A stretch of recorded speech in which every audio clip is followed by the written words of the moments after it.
성경 말씀 빌립보서 2장 5절부터 8절에는 이와 같은 말씀이 있지요. 너희 안에 이 마음을 품어라. 곧 그리스도 예수의 마음이니 그는 근본 하나님의 본체시나 하나님과 동등됨을 취할 것을 여기지 아니하시고 오히려 자기를 비워 종의 형체를 가지사 사람들과 같이 되셨고 사람의 모양으로 나타나사 자기의 낮추시고 죽기까지 복종하셨으니 곧 십자가에 죽으심이라. 우리들은 빌립보서 2장 1절부터 4절을 통해서 겸손함이 얼마나 큰 힘이 있는지를 배웠습니다. 조화, 하나됨의 원동력이 바로 겸손이라고 사도 바울이 이야기했죠. 그리고 겸손을 통해서 얻어지는 조화와 하나됨은 바울과 모든 성도들의 마음을 기쁨으로 충만하게 한다는 귀중한 교훈을 배웠습니다. 그런데 여전히 우리를 고민하게 하는 것은 무엇이냐면 어떻게 하면 겸손이라는 정신이 우리의 삶 가운데서 자리 잡을 수 있는가이죠. 사실 쉽지 않은 이야기예요.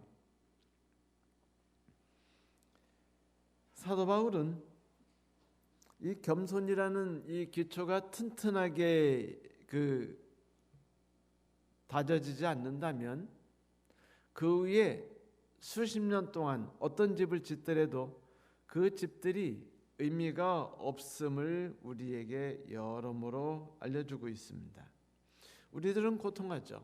어떻게 하면 하나님이 원하시는 그 겸손이라는 것이 나의 삶의 중심이 되게 할 수 있을까?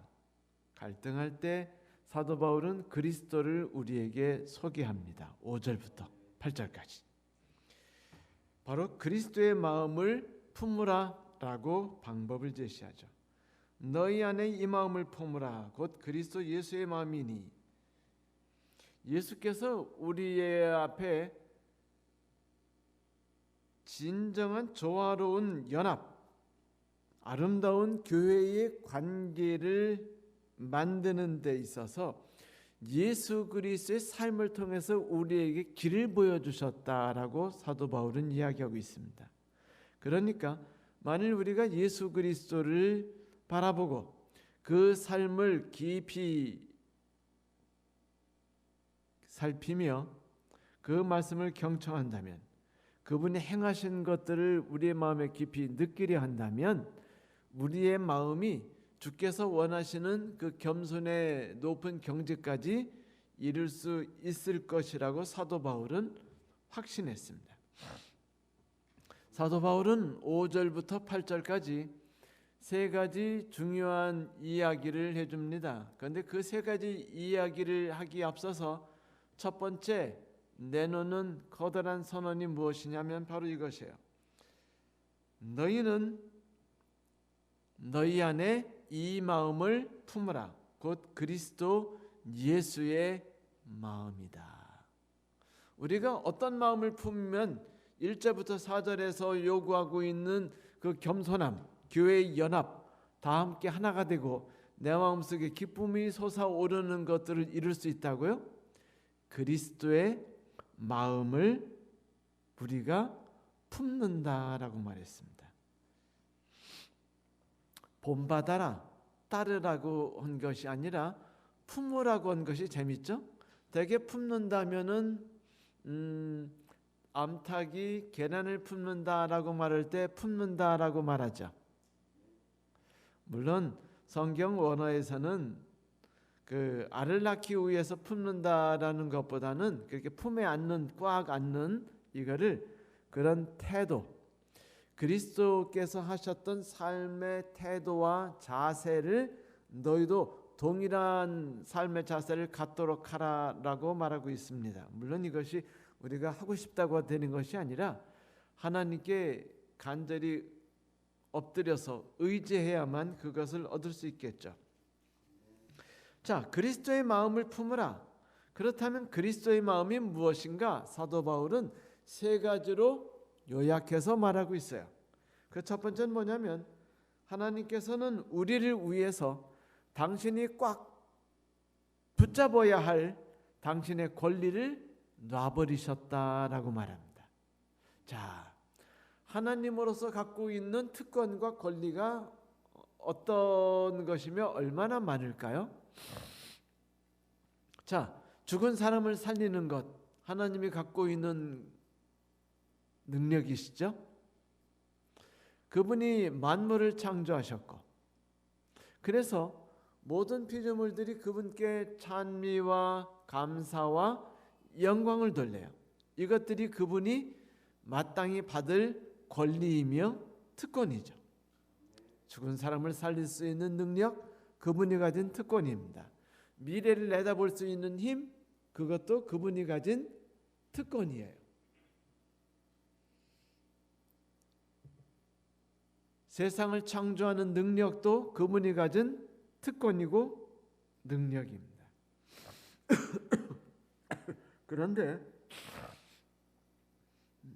여기서 예수께서 그 권리를 취하려 하지 않으셨다라고 말하고 있어요. 이때 취하다라는 뜻은요, 그 강탈하다 혹은 꽉 잡고 놓지 않다라는 뜻이에요.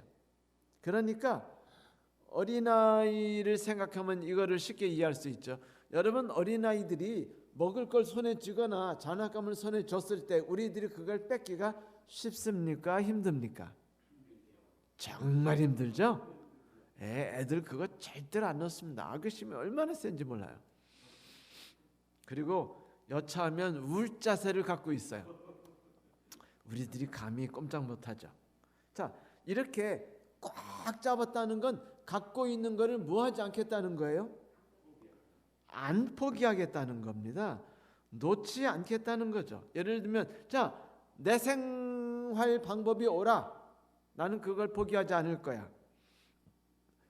우리 직원에서 직원회 할 때 내가 주장하는 바가 옳으니까 우리 모든 교우님들이 내 주장을 따를 수 있도록 끝까지 반대하고 끝까지 모든 교우님들이 내 뜻을 따르도록 밀어붙였다. 이것도 역시 내가 갖고 있는 것이 옳다는 생각 때문이죠. 그런데 이거를 특권을 버린다는 것은 예수께서 이것을 놔버리셨다라고 말하면 그것이 무엇을 뜻할까요? 그분이 인정받고 그분이 받는 모든 영광, 그분이 갖고 있는 모든 능력들, 미래를 내다보는 그런 능력들, 이런 것들을 다 포기하신다는 것이었습니다. 하나님으로서의 능력을 포기하시겠다는 거예요. 하나님으로부터 받을 특권과 권리를 다 포기하시겠다는 겁니다. 이것이 쉬운 일일까요? 며느리가 시부모를 공양하지 않으려고 그러고 시부모를 우습게 하면은 자존심 상해야 안 상해요? 그때 모든 걸 다 내려놓고, 그래, 네가 얼마나 세상 힘들게 살았으면 이렇게 나를 의지하고 나와 살갑게 그렇게 가까이 하는 게 힘들겠니? 내가 내 마음 안다. 그래, 내가 너한테 대접받으려는 거 다 마음을 놔버리마. 이거 쉬워요? 힘들어요? 힘들죠? 딸을 위해서, 아들을 위해 평생을 봉사하고 쏟아부었는데 그 아들이 나에게 마음도 주려고 하지 않고 내 말을 들으려고 하지 않는데, 그때 내가 아버지로서 혹은 엄마로서 나의 권리를 놔버린다는 거 쉬워요? 힘들어요? 힘들어요. 그러니까 그걸 꽉 잡지 않았다는 겁니다. 예수께서. 하나님께서 갖고 계신 것들을 과감히 놔버리셨다. 이것은 참으로 놀라운 행동이었어요. 그런데 그분이 그 일을 하신 이유는 단 하나였어요. 그것은 뭐냐면 죽어가는 우리를 불쌍히 여기셨고, 우리가 하나님으로부터 완전히 마음으로부터 멀어졌기 때문에 우리의 마음을 하나님께 돌리고 하나님을 마음을 우리에게로 돌려서 하나가 되도록 하기 위해서 그분이 먼저 뭐를 버리셨어요? 그래, 내 거를 다 내려놓으마라고 말씀하신 거예요. 교회 직원에서 성도님들이 직원분들이 그래 김 집사님의 생각대로 하더라도 뭐 내가 생각하는 방법과 큰 차이가 없으니까 그거 뭐 구태여 내가 주장해서 뭐 하겠어? 그분 주장을 한꺼번에 몰아줘도 되지. 이렇게 여유를 가질 수도 있다는 것이죠. 그런데 내 거를 우기느라고 교회 직원회가 30분이면 끝날 거 가지고 저녁 늦게 막 6시간, 7시간 동안 직원을 하고 붙잡고 늘어지는 그런 직원회가 있다면 그 교회가 하나가 되기가 쉬울까요? 힘들까요? 성도들이 서로 간에 마음이 갈라질까요? 아니면 저분이 직원회 7시간 동안 하셨으니까 서로 사랑하게 될까요?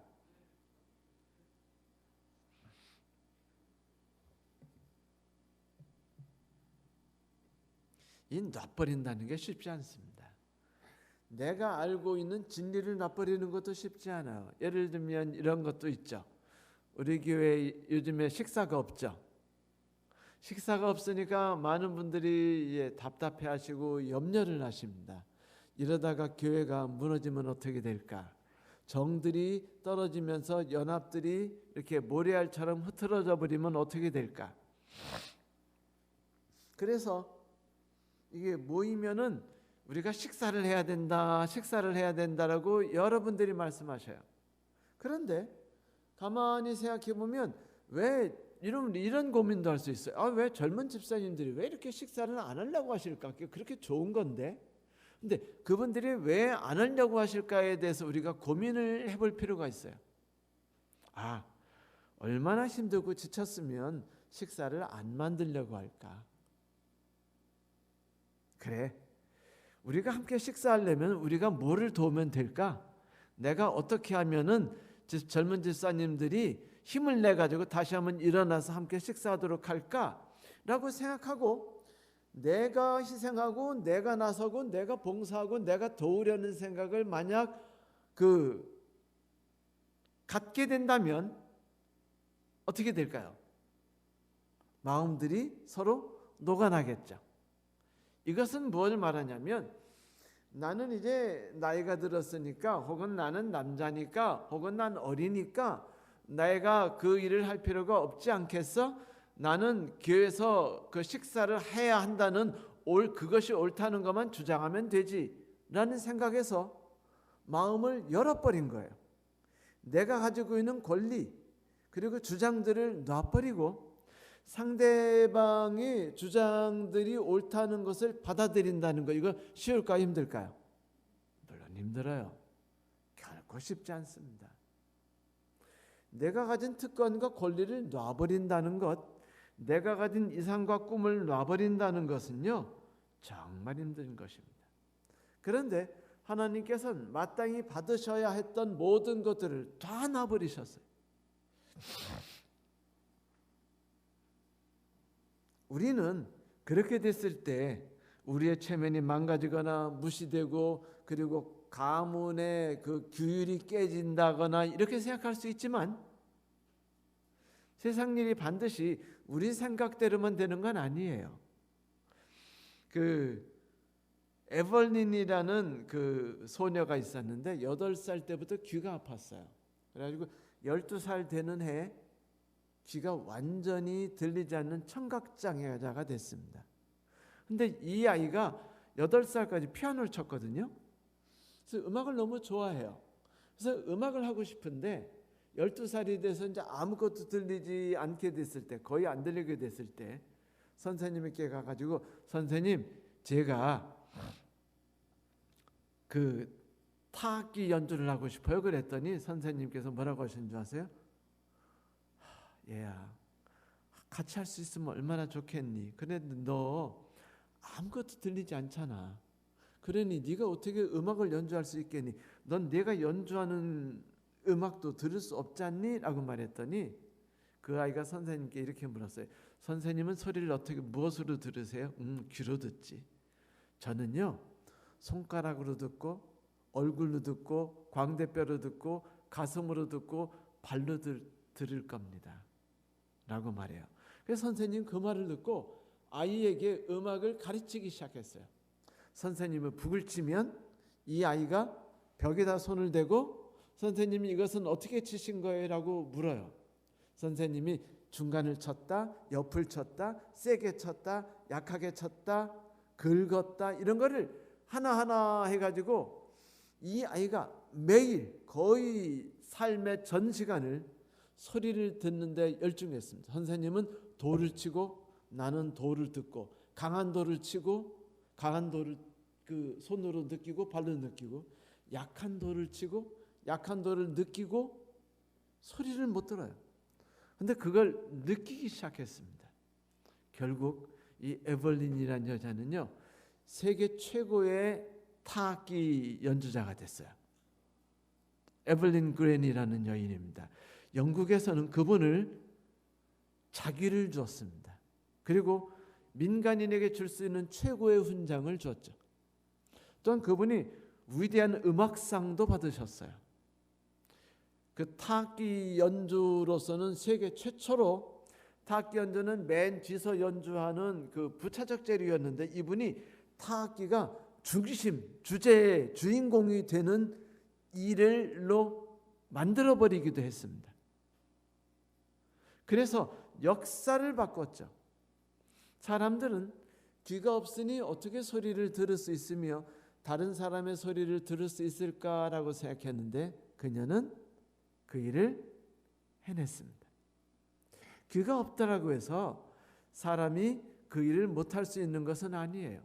하나님께서 하나님의 모든 것을 다 버리고 하나님의 능력과 하나님의 하나님 되심을 버리고 이 땅에 내려오셨다는 것이 쉬운 일이었을까요? 아니에요. 결코 쉬운 일이 아니었습니다. 그분은 이런 두려움은 갖지 않으셨을까요? 내가 하나님의 능력을 버리고 이 땅에 내려간다면은 사람들에게 간다면 사람들에게 내가 줄 수 있는 영향력이 있을까? 하나님의 능력을 다 버렸는데 그분이 갖고 내려갈 수 있는 건 무엇밖에 없어요? 하나님의 약속 하나밖에 없습니다. 버린다는 것을 예수께서 과감히 하신 것을 사도 바울은 우리에게 한번 해보라고 요청하는 거예요. 만약 우리가 버린다면 무언가 바뀔 것이다 라고 말한 것이죠. 알렉산더 대왕이 이제 페르시아와의 전쟁을 위해서 싸우러 나가는데 많이 이겼어요. 많이 승리했기 때문에 그날도 기분 좋게 그 싸우러 나가는데 군인들이 옆에 가는 군인들이 풀이 죽어가지고 지쳐서 힘겹게 가요. 마치 전쟁에 진 군인들처럼. 그래서 이상하다. 왜 이렇게 지쳐있고 힘들어하고 이럴까 하고 봤는데 전쟁에 나갈 때마다 죽은 병사들에게서 빼앗은 금, 돈 뭐 이런 것들 있죠. 옷 같은 거를 다 주머니다 넣고 막 옷에다가 막 이렇게 막 감싸고 그걸 막 가방에다 다 넣은 거예요. 그러니까 제대로 걸을 수 있나요? 뭘 할 수 있나요? 싸울 수 있겠어요. 그러자 알렉산더 대왕이 모든 병력을 멈추게 한 다음에 다 자기가 약탈했던 모든 약탈물을 꺼내게 합니다. 모아서 태워버려요. 이 명령에 군인들이 얼마나 불평했겠어요. 안 그렇겠습니까? 내가 언제 죽을지도 몰라요. 하지만 이 번 돈을 내가 목숨을 걸고 번 돈을 집에다 갖다 줘야 하지 않아요? 우리 집 식구는 지금 내가 없어가지고 혼자 그 힘겹게 살아가고 있지 않아요? 그런데 이걸 놔버린다는 게 쉽습니까? 그런데 알렉산 장군은요, 그 대왕은 그걸 다 버려서 태워버렸습니다. 그렇게 해서 페르시아와의 전투에서 대승을 거뒀답니다. 버린다는 것이 이렇게 큰 영향력이 있다고 사도 바울은 이야기를 시작해요. 그리고 사도 바울은 좀 더 나가죠. 겸손이라는 것은 먼저 버리는 것부터 시작한다. 네가 가지고 있는 특권, 네가 가지고 있는 권리를 버리는 것부터 시작한다. 쥐고 있는 것을 놔라. 그리고는 이렇게 말합니다. 두 번째 이야기하는데, 겸손이라는 것은 예수님이 하신 삶이다. 그분은 자기를 비우셔서 인간같이 되셨고 종의 정신을 품으셔서 우리를 섬기셨다 라고 이야기하죠. 그것이 바로 빌립보 2장 7절 말씀입니다. 오히려 자기를 비워 종의 형체를 가지사 사람들과 같이 되셨고, 뭐라고요? 자기를 비우셨어요. 우리 어머님들이나 아버님들이 내가 모든 걸 다 비웠어 라고 말하면 뭘 비웠다고 말하는 건가요? 즐거움을 포기했다, 욕심을 포기했다, 내가 가지고 있는 권리를 포기했다라고 말할 때 비웠다라고 말하죠. 마음을 비웠다, 그렇게 말씀하시죠. 네? 그런데 마음을 비우신 다음에 이분이 하시는 능력이 뭐였냐면 종의 형체를 가지고 사람과 같이 되셨어요. 그건 뭐냐면 종의 정신을 가지고 종의 마음으로 사람들을 섬기기 위해서 섬기려는 굳은 마음을 가지고 사람이 되셨다는 겁니다. 그러니 섬기기 위해 내려오시는 분이 호사스러운 옷과 자랑하기 위한 멋진 차들과 화려한 집들을 가진 채 태어나면 되겠습니까? 안 되겠습니까? 안 되죠. 그래서 그분은 집이 없이 태어나셨어요. 그래서 그분은 마국간에서, 여관에서 태어난 것도 아니고 마국간에서 태어났어요. 그 마리아가 남편 요셉을 막 달달 막 들볶지 않았을까요? 어떻게 나를 대접했으면 내가 마국간에서 애를 낳게 해야겠느냐고. 가만히 생각해 보면 마리아나 요셉이나 매우 섭섭한 게 되게 많았을 거예요. 그런데 이게 하나님께서 하신 결정이었습니다. 예수 그리스도께서 이 땅에 내려오실 때 자기를 비우기를 원하셨어요. 종의 정신을 갖기를 원했습니다. 섬기기를 원하셨어요. 그래서 인간이 되셔서 우리 옆에서 우리를 섬기기를 바라셨죠. 그 모습이 어디서 나타났죠? 예수께서 십자가에 달려 돌아가시기 전날 다 함께 유월절 식사를 하는데 제자들이 서로 간에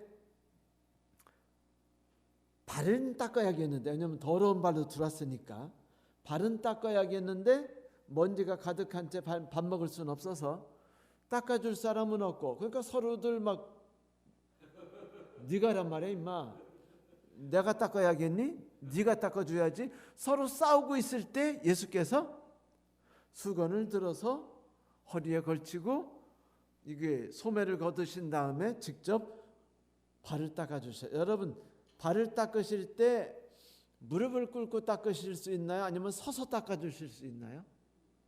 무릎을 구부려야죠. 제가 알고 있는 바대로 제 그 신가성을 가진 어떤 분이 내가 그 외놈들 앞에서 고개를 숙일 수 없다 해가지고 세수를 할 때 서서 세수를 했대요. 이렇게.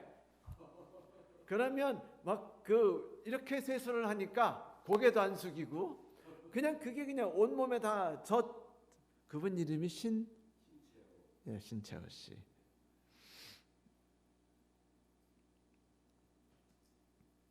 네, 서서 씻으면요 다 젖어요. 그런데 예수께서는 무릎을 굽으리셔야만 했습니다. 그러니까 제자들 앞에서 자기가 가르쳤고 자기가 이끌었고 자기가 먹였으며 인도했던 그들 앞에 직접 무릎을 꿇으시고 한 무릎만 꿇으셨을 수도 있죠. 혹은 두 무릎을 꿇으셨을 수 있죠.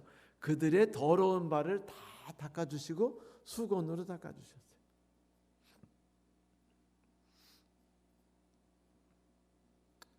이것은 비워야 됩니다. 첫째, 뭐를 비워야죠? 내가 뭐라는 걸 비워야 돼요? 내가 너희들의 스승이다 라는 생각을 비워야 됩니다. 그리고 예수께서 뭐라고 말씀하셨어요?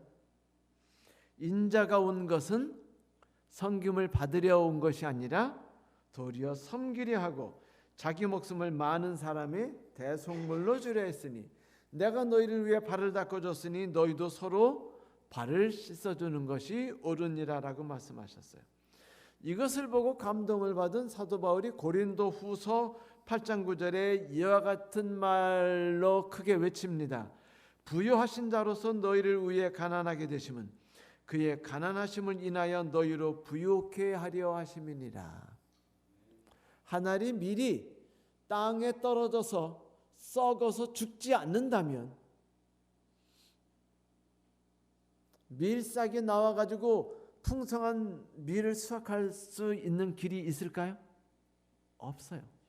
예수께서 우리를 위해 당신을 종으로 내어주시고 우리를 섬기기 위해 당신의 삶을 모두 버리셨기 때문에 그분은 세상을 바꿀 수 있었습니다. 이것이 겸손이었어요. 그런데 이 인간이 되셨다는 것에는요, 또 다른 중요한 버림이 있었고 비움이 있었어요. 자기를 비웠다. 이게 뭘까요? 여러분, 인간이 됐다는 게 뭘까요? 그분은 완벽한 창조주셨어요. 세상을 내다봤고 행동에 실수가 없으셨으며 어떤 것도 창조하실 수 있는 엄청난 능력을 갖고 계신 분이셨죠. 그런데 그분이 인간으로 태어나신다는 건 유약한 존재로 태어난다는 거죠. 유한한 존재로 태어난다는 거죠. 모순이 가득한 존재로 태어난다는 것이죠. 그렇다면은 이제 그분이 인간으로 태어났을 때 자기 혼자 힘으로 세상을 움직일 수 있나요? 여러분, 솔직히 말해서 남편의 마음을 내 마음대로 움직일 수 있습니까? 아내의 마음을 내 마음대로 움직일 수 있나요? 자식의 내 마음을 내 마음대로 움직일 수 있습니까? 인간은 못해요. 그러면 예수께서 이 땅에 오실 때 하나님의 능력을 갖고 내려오셨다면 너 이리 와 그러면은 그 인간이 어떻게 해야 될까요? 쫄랑쫄랑 앞으로 와야 돼요. 앉아, 일어나, 밥 먹어, 내 말대로 하루를 굶어, 나를 따라서 저리 가자. 그럼 다 해야 돼요, 안 해야 돼요? 해야죠. 그런데 예수께서 그 모든 것을 자기를 비우셨어요. 그 능력을 다 포기하셨습니다. 그러니까 예수님이 불완전한 환경이 됐어요. 누가 나를 찔러 죽일 수도 있어요. 그래요, 안 그래요? 누가 나를 때릴 수도 있어요. 누가 나를 미워할 수도 있습니다. 그리고 제자들이 내 말을 안 들을 수도 있고, 실제로 말을 잘 들었나요, 안 들었나요? 안 들었죠. 내 말을 이해했습니까, 안 했습니까? 이해 못했죠. 예수님의 부모님도 이해 못했고 예수님의 형제도 오해를 했으며 심지어는 침례 요한까지도 예수에 대해서 잘못 생각하고 있었어요. 많은 사람들은 예수를 죽이려 했죠. 예수님이 아무리 설교를 하셔도 예수님이 유한한 인간이었기 때문에 그들의 마음을 내 마음대로 움직일 수 없었어요. 왜? 뭐를 버렸기 때문에? 하나님으로서의 능력을 버리셨기 때문이었습니다. 이것은 너무 많은 걸 포기한 거예요. 안전한 삶을 포기했습니다. 완전한 삶을 포기했어요. 불완전한 삶으로 불완전한 땅에 그분이 내려오셨다는 것이 여러분 얼마나 그 불안함 속에서 하는 결정이었겠습니까? 시간과 공간과 온 만물과 모든 권세를 당신의 의지로 통제할 수 있었던 분이 이제 당신의 힘으로 어떤 것도 통제할 수 없는 상황이 됐어요. 오직 이제 하나님의 능력과 그것을 의지할 수밖에 없고 사탄이 행하는 어떤 행동에 대해서도 그것을 막거나 함부로 저항할 수 없는 상황까지 오게 되셨습니다. 언제나 죄의 연약함에 빠질 수 있는 위험에 빠질 수밖에 없는 존재가 됐어요. 여러분, 이렇게 스스로를 위험 속에 빠뜨린다는 것이 쉬울까요, 힘들까요? 힘든 일이에요. 이 일을 바로 예수께서 하셨는데 왜요? 부요하신 자로서 너희를 위해 가난하게 되심은 그분이 가난하심을 통해서 너희가 부유하게 됨을 인함이라. 결국 예수께서 하나님의 힘을 버렸던 것은, 하나님의 모든 능력까지 버린 것은 그것을 통해서 우리가 하나님께로 마음을 돌릴 수 있도록 하시기 위함이었어요. 그분이 말씀을 해서 제자들을 설득하지 못했어요. 3년 반 동안. 제자들이 한 명도 마음을 바꾸지 않았습니다.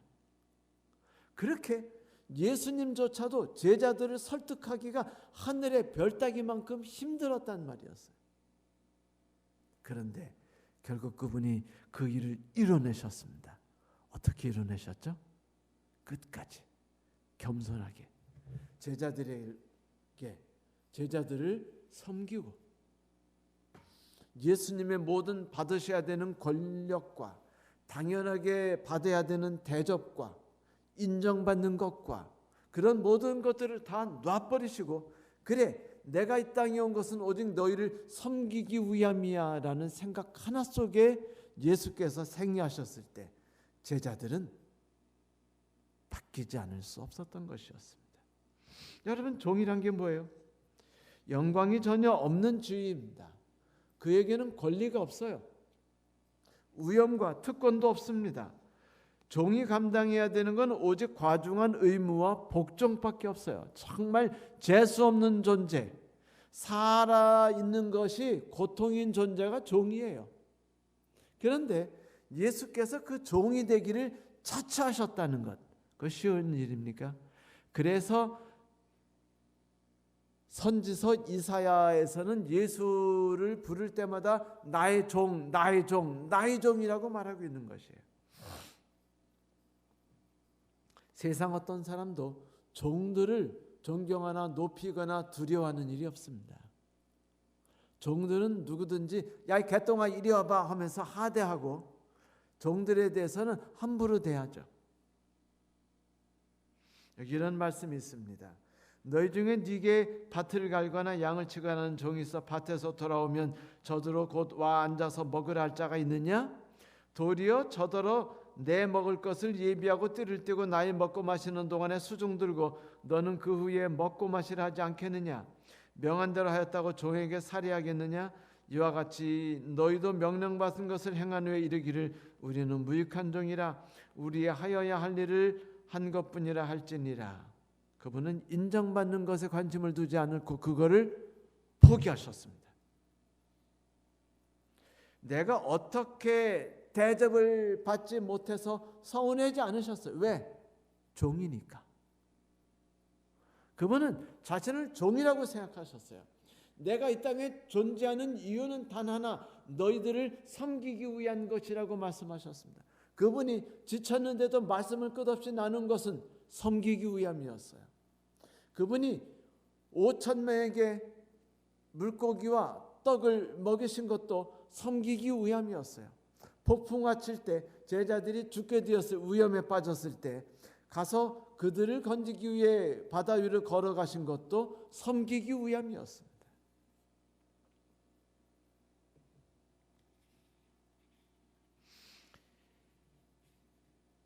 남북전쟁이 있을 때 링컨 대통령과 그 국방부 장관인 그 에드윈 스탠턴이 그 맥클라렌 장군 집에 이제 전쟁 중인데 이제 찾아갔습니다.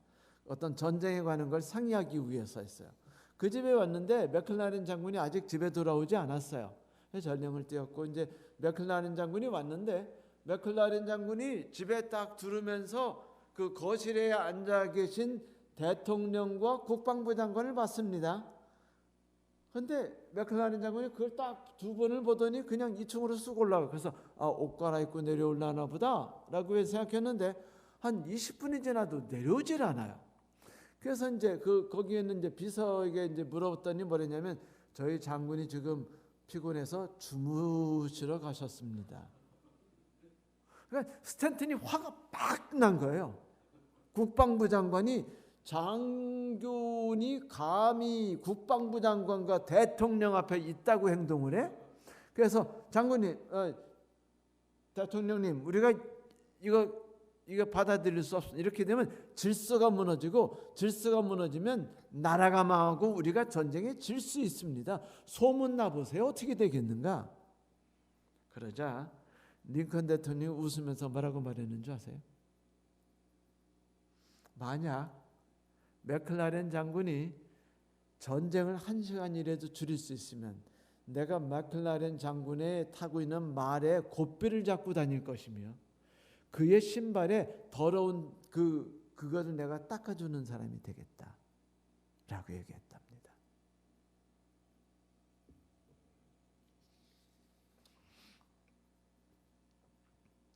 성도 여러분, 우리 교회 성도들은 교회에서 우리 교회가 이것도 안 하고 저것도 안 해 라는 말을 입에서 꺼내지 않는 분들이 되기를 사실은 바랍니다. 우리 교회 성도들은 방문을 하지 않아. 목사님은 왜 이렇게 전화도 안 하시고 방문도 안 하시고 찾아오지도 않으시는 거야? 물론 당연히 하셔야겠죠. 하지만 그런 생각을 갖는다는 건 뭐를 말하는 겁니까? 대접을 받아야 된다는 것이 마음속에 들어있는 것이 아닌가요? 우리는 얼굴이 부끄러워해야 돼요. 오히려 이렇게 말해야 돼요. 내가 교회를 위해서, 목사님을 위해서, 장로님을 위해서, 집사님을 위해서, 그 청년을 위해서 이것도 하지 않고 저것도 하지 않아서 마음이 아프고 죄송합니다. 제가 이것을 하고 저것을 하려고 한번 고민하고 오늘 밤도 한번 생각해 보겠습니다. 내가 뭐를 안 해드렸는지, 뭐를 해야 되는지. 종으로서 내가 해야 될 것을 아무것도 생각하지 않고 교회 띡띡띡 두르면 당연히 할 일이 생각이 안 나죠. 고민하고 생각해야 되죠. 마지막으로 사도 바울은 이렇게 말합니다.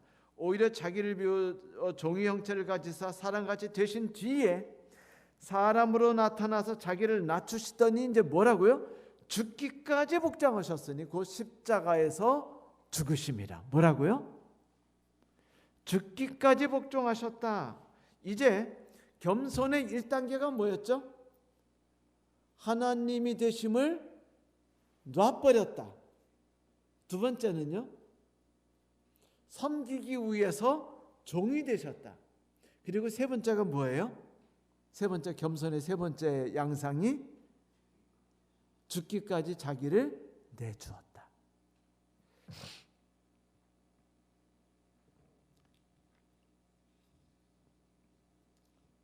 시편 22편 1절에 이런 말씀이 있어요. 내 하나님이여 내 하나님이여 어찌하여 나를 버리셨나이까. 버림을 받으신 예수님, 불공평하고 정의로워 보이지 않는 그 모든 삶 앞에서 너무 힘드셨어요. 그래서 그분이 십자가상에서 외치셨습니다. 내 아버지여 아버지여 왜 나를 버리셨나이까. 버렸다는 게 뭐예요? 내가 천혜고아처럼 됐다는 게 뭘 말하는 겁니까? 모든 사람들이 나에게 관심을 베풀지 않고 나의 권리와 나의 모든 가져야 될 것을 생각하지 않을 때 우리는 나의 권리를 주장하려고 하죠. 그래서 우리가 가지고 있는 힘을 모아가지고 뭔가 하려고 합니다. 그 중에 하나가 장애인들이 그 지하철에서 했던 그 행동들이었죠. 그것이 옳으냐 그르냐를 말씀드리려 하지 않고 말씀드릴 마음도 없습니다. 중요한 건 뭐냐면 사람들은 누구든지 자기의 권리를 인정받고 싶어요. 그게 모든 사람들이 속성입니다. 그건 저도 그래요. 저도 남편으로서, 아버지로서, 그리고 교회 담임 목사님으로서 혹은 나이 많은 사람으로서 길을 갈 때나 버스를 탈 때나 집에 앉아 있을 때나 밖에 있을 때나 교회에 있을 때 그런 대접을 받고 싶은 생각들을 갖고 있죠. 그리고 인정을 받고 내가 버림받았다는 생각들과 내 권리가 착취당했다는 생각들, 내가 불공정함을 받고 있다는 생각들은 우리에게 고통을 줍니다. 그런데 예수께서 뭘 하셔요? 죽기까지도 복종하셨다. 뭐냐면 나를 죽인다 할지라도 내가 어떻게 하겠다? 섬기는 자세를 버리지 않겠다. 그리고 오로지 나를 죽이시는 하나님의 뜻에 복종하겠다. 이거는요, 나에 대한 권리를 모든 것을 다 내려놨다는 말이었습니다. 이것은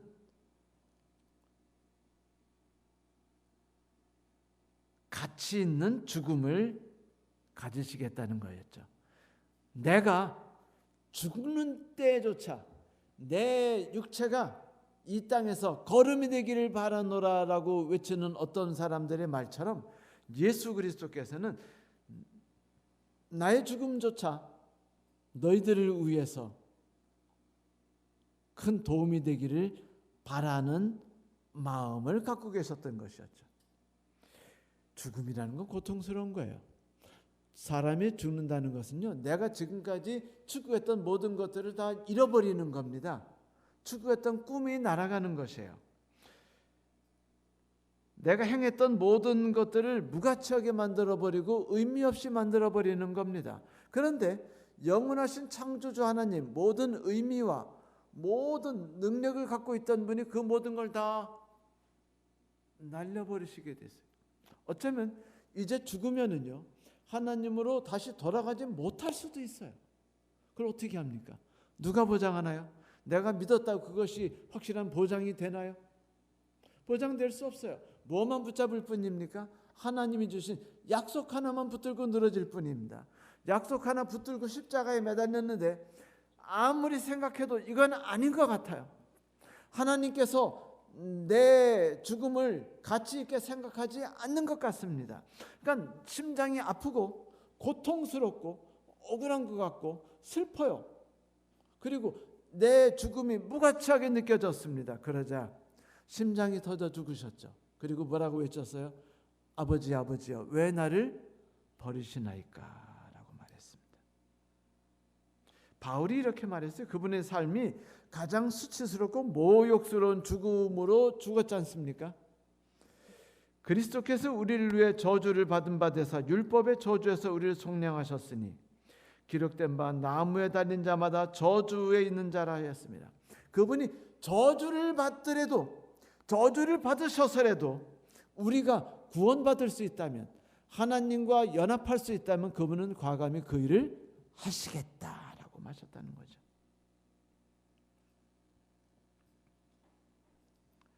성도 여러분, 이런 희생이 오늘 우리가 교회에 나와서 감사와 찬양을 하나님께 드리고 기도를 하며 성경을 읽을 수 있고, 그리고 삶을 살아갈 수 있는 용기와 희망을 가질 수 있게 해주신 원동력이었습니다.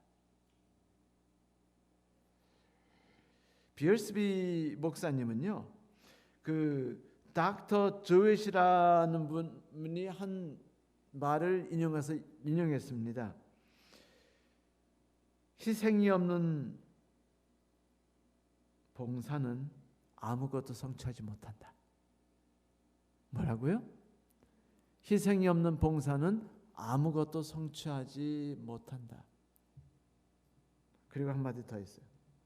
피를 흘림이 없다면 어떤 축복도 존재할 수 없다. 성도 여러분, 어떤 선교사가 그 브라질에 그 종교 축제가 있는데 이제 거기를 갔다가 그 사람들이 부스를 쫙 놓고 이제 이게 하나님에 관해서 막 선전도 하고 하는 것들을 하나씩 구경했어요. 구경하는데 어떤 부스 앞에 딱 서서 입을 딱 벌렸습니다. 왜냐하면 그 부스 앞에 뭐라고 썼냐면 싼 십자가들, cheap crosses라고 해가지고 펜발이 붙었던 거. 싼 십자가, 값싼 십자가. 그래서 그 선교사가 이렇게 생각했어요. 요즘에는 사람들이 너무 값싼 십자가를 추구해. 희생 없이 받는 영광, 희생 없이 받는 존중, 희생 없이 받는 대가, 이런 것들을 원한다는 말이죠. 그런데 희생 없는 봉사는 아무것도 낳지 못한다는 말은요, 예수께서 실현해 보이셨어요. 그분께서는 당신이 우리를 위해 평생의 삶을 헌신하고 섬기셨을 뿐 아니라 당신의 죽음까지도 우리를 위해 내어주셨어요. 그것도 어떤 죽음으로? 고귀한 죽음으로? 영웅 이순신 장군처럼 내 죽음을 알리지 마라, 이런 막 폼따고 나는 말로요? 아니에요. 사람들이 저주받았다고 말하도록 두들겨 맞으면서 침을 뱉고 모욕스러운 이야기를 들으면서 그리고 사람들이 고개를 흔들면서 네가 뭘 사람을 구원한다고? 그러면서 십자가에 매달렸니? 이렇게 모욕을 들으면서 그분이 죽임을 당하시는 것을 감수하셨다는 것이었습니다. 죽은 뒤에 어떻게 될지도 모르는 불안함을 안으면서도요. 그 이유는 하나였습니다. 나의 희생으로, 나의 헌신으로 사람들이 하나님과 다시 한번 연합될 수 있다면, 하나가 될 수 있다면, 사랑이란 걸 맛볼 수 있다면 나는 과감히 그것을 위해서 섬기고 봉사하겠다. 바울은 바로 우리에게 이 이야기를 한 것이에요. 너희들 마음에 그리스도의 마음을 품으라. 그리스도의 태도가 너희들이 태도가 되게 하라. 그러면은 교회는 하나가 될 것이며, 교회는 뜨거운 사랑으로 가득하게 될 것이며, 그리고 너희들 마음, 너희들이 하나가 되고 기쁨이 너희 삶 가운데 충만하게 될 것이다. 성도 여러분, 이것을 우리가 해봐야 돼요. 막연하게 겸손해야 된다라는 것은요, 아무 의미가 없어요. 지금 사도 바울이 말한 이 말씀은 신학자들이 논쟁하기 위해서 하는 좋은 제목이 아닙니다. 이것은 오늘 밤에, 오늘 낮에, 오늘 하루 종일 우리가 생각할 내용들이고 실행해야 될 내용들이에요. 예를 들면 이런 거죠. 김 집사님과 나의 관계에서 이번에 살짝 찜찜한 게 있는 것 같은데 왜 이런 일이 일어났을까? 그분이 왜 섭섭해했을까? 우린 대개 이렇게 생각하죠. 저 집사님 왜 저렇게 행동하는 거야? 난 너무 속상해. 왜 저렇게 진실을 받아들일 줄은 모르고 왜 저렇게 이기적인 거야? 라고 우리는 생각하는 버릇이 있죠. 근데 거꾸로 그래, 왜 저런 마음을 갖게 됐을까? 왜 나한테 저런 태도를 취하게 됐을까? 내가 무슨 잘못을 했을까? 아니면 내가 얼마큼 접근해서 그에게 사랑을 내주지 않았을까? 이런 생각을 한번 우리가 해봐야 된다는 것이죠. 그래서 내가 종으로서 그분을 섬기는 자세로 간다면 어떻게 바뀔까? 그렇다면 내가 그분을 섬긴다는 것은 어떤 행동일까? 내가 내일 그분을 섬기는 행동을 하기 위해서 만약 행동을 세 가지를 한다면 그것은 무엇이 될 수 있을까? 한번 생각해 보셨습니까? 막연하게 겸손하라는 것이 아니라 내가 구체적으로 섬긴다는 것을 어떻게 하면 행동할 수 있을까를 우리가 고민해야 된다는 것이죠. 그것이 바로 그리스도의 마음을 품는 것입니다. 성도 여러분, 이것은 불가능한 게 아니고 그리스도께서 이 일을 능히 해내셨기 때문에 사도 바울은 우리에게 그 일을 해보라고 권하고 계십니다. 이 일을 한다면 우리가 능히 겸손을 실행할 수 있고 능히 교회를 하나로 만들 수 있다고 말씀하셨어요. 한번 이 일에 우리가 함께 참여해 보기를 간절히 바라면서 말씀을 마칩니다.